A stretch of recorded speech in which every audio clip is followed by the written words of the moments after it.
we're the most conscious and adaptable creatures on the planet, right? Like we got to use these skills that we were born with to be able to consciously make choices, to reflect, to be aware, to adapt to the outcome. Because that's what we do as humans, is that we're designed to adapt to change. Well, if you think about it, we're following a schedule anyway, whether we want to admit it or not. It's just the only question is it working? You know?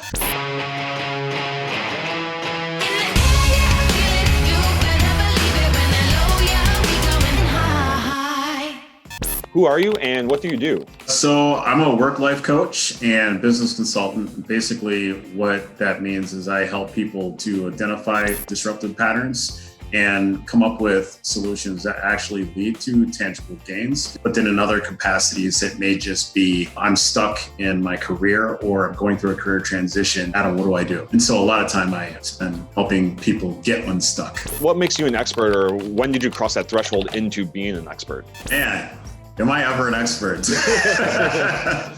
That's a tough one, man. That's a dangerous question. I've been specialized in workforce development for the past 13 years. And I worked for a variety of different nonprofits and various capacities. I was working with this nonprofit. They tasked me with starting a workforce development center. Like, I really think I did a great job in fleshing out those details before they actually started building out what they were trying to do. And I think that was the moment where I was like, I've got a really good process. Like, I really know, I think when you're confident, you're comfortable, that is when you know you're kind of working through the lens of having some level of mastery.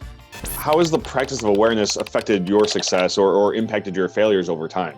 Life is definitely going to present a lot of challenges and definitely give you changes, but just having a process of hitting pause, developing a clear mission for like what it is that I'm moving towards, and then developing at least a halfway bad plan and just start chipping away at it has really been my process. That's moved me exponentially through my career. I have been able to train over 2,000 people just on how to lead more effectively, on how to manage and navigate change. It's just having that clear process, starting with taking your pulse check and the inventory, and then walking through that process and holding yourself accountable to those results. So I've been doing these video journals. That's something I recorded something I was talking about, the importance of being aware of the identity you live into.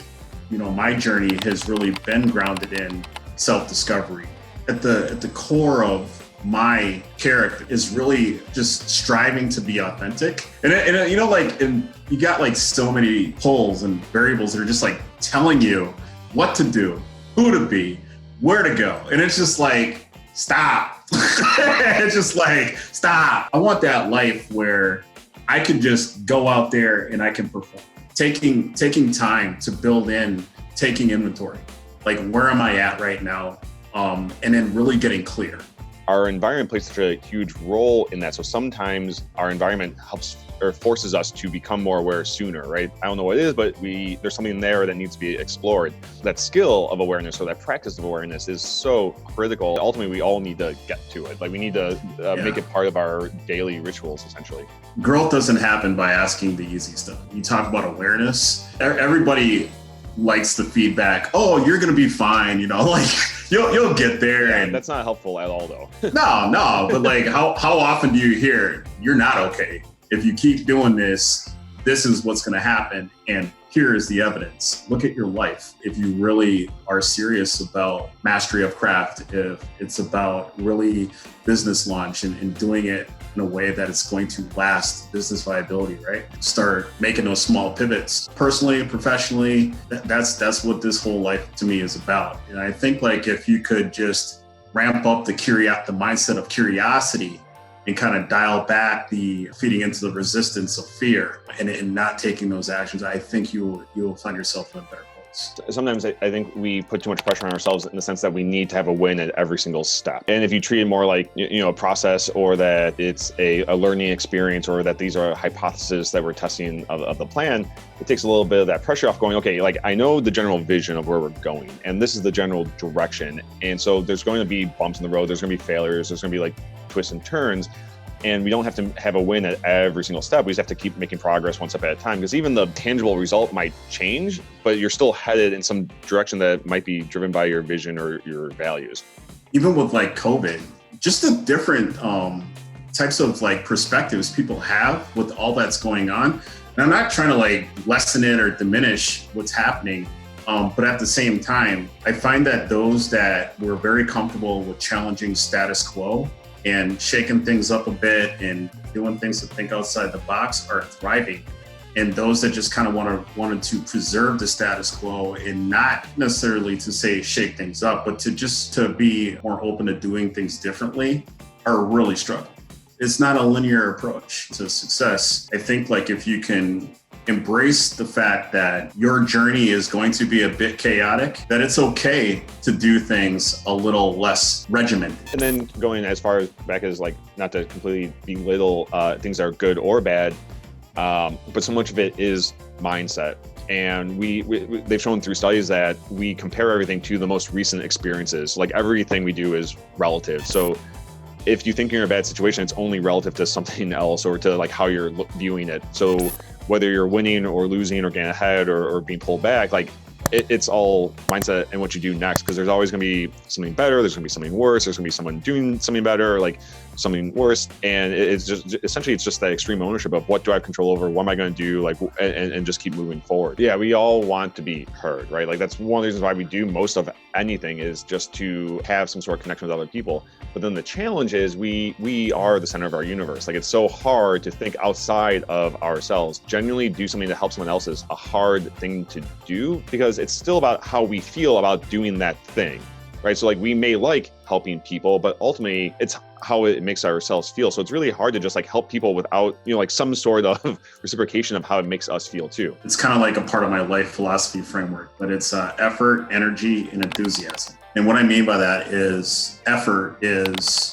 like really put in the work and give the effort to be there. Even if you may not want to, or you're not quite in that state where you're just on. Cus de Amato, Mike Tyson's coach, he said something, that do what you hate, but do it like you love it. And I thought about that, and I'm like, whoa, that was a goosebump moment. How many things do we know we need to do? We just don't do them.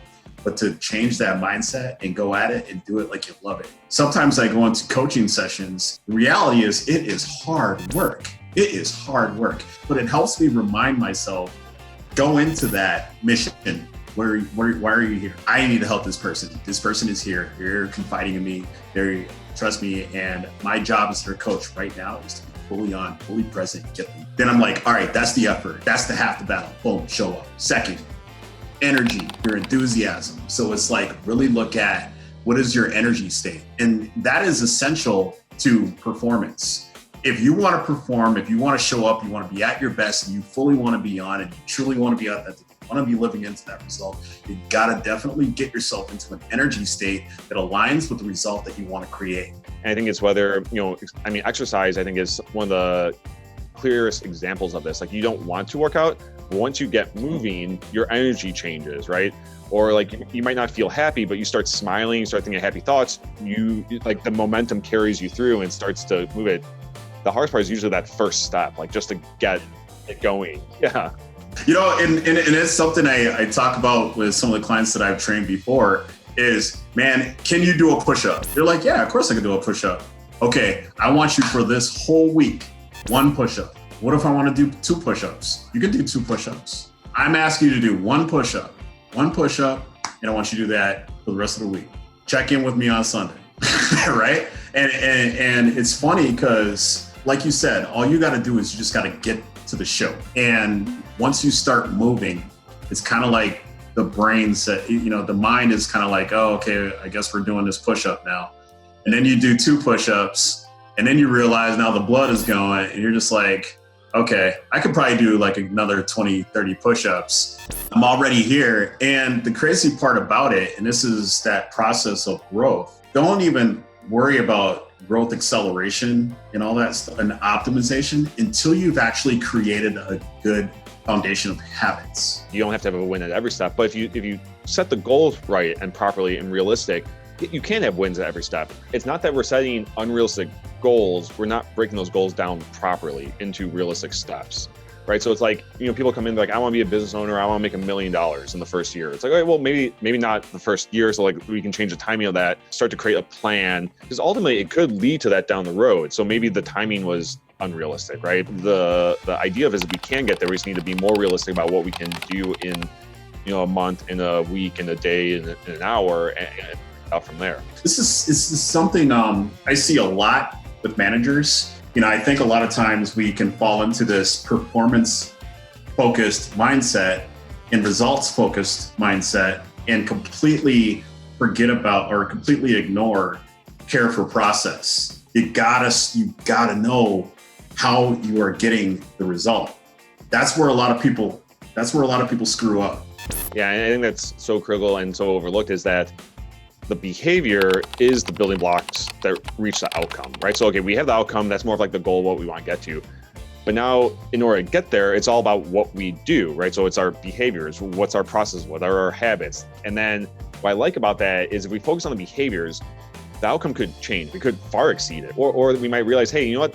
We don't necessarily want that outcome, but now we have this really strong behavior and it's really powerful. Now we can do other things with it because we've now built this process and we have this, in play. And you can't take that away from us because it's something that it's just how we behave now.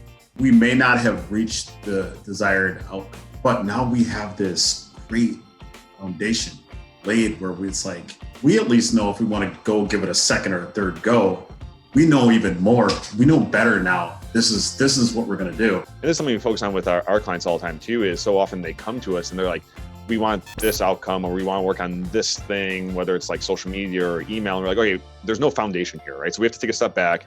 We have to put this stuff in place. Once we have this foundation in place of like, what's your messaging? How do we attract your audience? How do we convert your audience?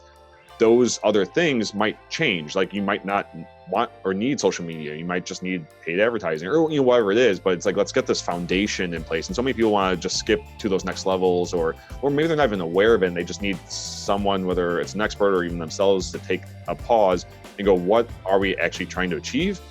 And what feeds into that? Because so much of it is just a funnel. Even knowing what to do, I do question, and I'll speak for myself here. We go do it, and it's like we end up not doing what we said we're going to do. With all these execution plans, whenever possible, we got to keep it simple because things are going to get complicated. They always do. So it's like, let's just start with a plan that's simple, that we know how to execute. We can break it down in smaller parts and go, okay, this department or this person needs to do this thing on this day, and then we need to do this on this day. And then now we can somehow orchestrate and make sure that we're all working together. But it's got to be really, I think, behavior focused and outcome focused at the same time. Our plans are kind of like a hypothesis. So as we get more action and we get more input and feedback, things will change, right? So we go, okay, we assume we want to achieve this for various reasons. And then as we go in, okay, hey, you know what? There's actually, we now that we know this might not be the best approach, or we might want to modify it or change what the outcome is. So it almost, I'd say half the time, the outcome almost changes before we even get to it. Okay, so it's more experiment rather than law. Just taking that experimental approach. You even think about like the scientific method. I think that is a great way of doing it because you don't get so far down the road where you're claiming evidence on something and it doesn't really add up, And I think that's one of the things that we get down on ourselves too hard is going, hey, we're doing bad. And then that almost changes our whole mentality. And I feel like then as people, we don't perform our best. So it's almost like, hey, this might not be what we want, but it's not inherently universally bad, right? It's just the reality, and we have to figure it out. That's the 10,000 ways approach. It's don't give up because you hit a wall. It's that was there to show you that something is off. Recalibrate. Reattempt. One, the behaviors, like if you're focusing on the behaviors, that's something that we now have. So if the outcome changes, if the environment changes, what it is, we built something that we can take and go other places because we have these habits, we have these abilities, we have these skills, whatever it is that we focus on developing to help get us to the outcome. Two is like, as a positive note here, like we're the most conscious and adaptable creatures on the planet, right? Like we got to use these skills that we were born with to be able to consciously make choices, to reflect, to be aware, to adapt to the outcome. because that's what we do as humans, is that we're designed to adapt to change, because we're also designed to build stories and build these mental structures to help us process information faster. So yeah, they're two competing systems that we need to be aware of. Is like, which one is helping me do things better and more efficiently? Which one's helping me adapt to the environment and get ahead? In regards to priority management, what you've seen, what's a common reason people fail or struggle to achieve their goals? They prioritize the wrong things. They either prioritize the wrong thing and they get off track, which means you lack focus, or you don't take action, you lack the discipline. So I typically see one of those two things is a common theme. And so the way that we address that is I call these chokeholds, you can call them barriers, and but what are the key things that are actually getting in the way? Because if you don't address those, you are going to continue to spin your wheel. And then we're going to develop a plan for what you are going to prioritize. Different from having a task list. Start with identifying the chokeholds. These are the friction themes that are slowing me down, get me stuck. Address those, and then start looking at what are my urgent priorities, things that I got to do right now that could potentially throw me off path. And then work your way into, okay, now we're talking sustainability, we're talking long-term, right? What are the different things that we need to do iteratively over time? So for me, one thing I've been doing, and so I started Little Jack in 2010. So for 10 years, I didn't track my time at all. So I actually changed that, and it was an eye opener, because I was like, wow, I do spend way more time on emails, or too much time doing this other stuff that just like takes it away. So when I'm like, why is my task list carrying over day to day, week to week? It's because there are these chokeholds that need to be addressed. It confirmed or shined light on things that need to be reprioritized. I actually took the time to sit down and just really prioritize. I'm like, all right, I need to just get focused. If I'm gonna start on this, I need to just stay focused for that, like a good 2-3 hours, hammer it out, and then move on to the next thing. Those opportunities are there, but you gotta position yourself. And I think it starts with mindset. Like, you just gotta be ready to act. And that goes with accountability. That's accountability 101. Well, if you think about it, we're following a schedule anyway, whether we want to admit it or not. It's just, the only question is it working? It's definitely finding the activities that are going to actually create the impact. So then the last question here is, for someone who's watching, what's your one piece of actionable advice for them today? Or what's that one thing you'd hope someone would go do today based on our conversation? The one thing that I would encourage everyone to do is stay close to your source. And what I mean by source, so I define that as that thing that motivates you, that moves you, that holds you accountable, that forces you to create necessary change. That is the source. For Dwayne Rock Johnson, he calls it the wall, right? So everyone has a different source. For me, my source actually is nature. Yeah, when your energy is low or you're burned out, you're not helping anyone or yourself, right? So it's like you gotta take that step away, whether it's even if it's taking that break every hour, or knowing like on the weekends you need to go re-energize or refocus or get close to your source. It's just being truthful. And that's why I'm reminded, this is my source, and it energizes me. And so I would encourage, find your source, whether it's an activity or a friend or your mission. Stay close to the source.